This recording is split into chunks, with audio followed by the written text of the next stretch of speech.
The two wireless carriers agreed that Deutsche Telekom, Bellevue-based T-Mobile's parent, would have control in a combination of the two companies, said a person with direct knowledge of the matter. But any deal is still weeks away, the person added. Sprint and T-Mobile US, in preliminary deal talks since at least August, agreed that Deutsche Telekom would have control in a combination of the two companies, said a person with direct knowledge of the matter. The mobile operators are discussing a stock-for-stock merger, though are still weeks away from an agreement, according to the person, who asked not to be identified because the talks are private. Shares of Sprint and Bellevue-based T-Mobile rose Tuesday. Both companies declined to comment. Deutsche Telekom would put T-Mobile executives, led by Chief Executive Officer John Legere, in charge of the combined company, the person said.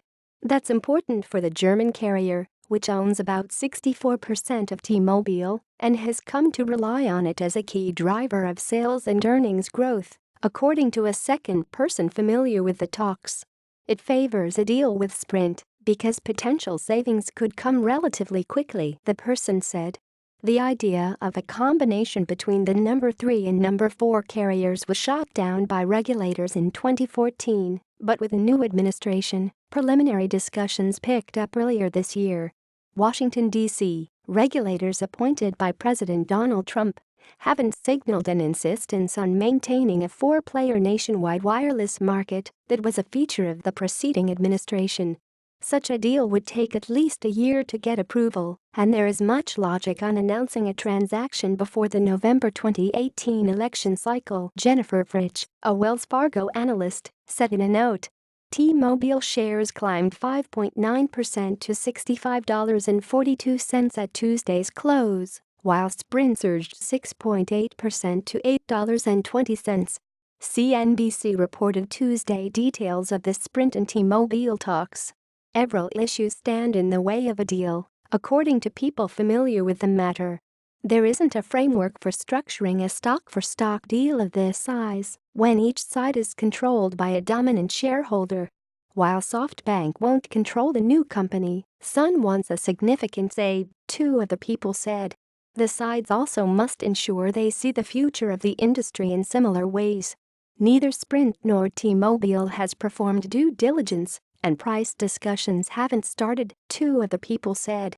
T-Mobile is highly unlikely to offer a significant premium for Sprint, one of the people said. The companies haven't completed their regulatory reviews. A mid-October announcement date would be a best-case scenario, the person said. Executives at Sprint and T-Mobile have said publicly that a merger makes sense because it would create a bigger wireless carrier to take on larger rivals AT&T and Verizon Communications. Even combined, Sprint and T-Mobile would be smaller in subscriber size than the industry leaders. The Justice Department's horizontal merger guidelines paint a reasonably bleak picture, in part because the wireless industry fits the definition of being highly concentrated. Craig Moffett, analyst at MoffettNathanson in New York, said in an email.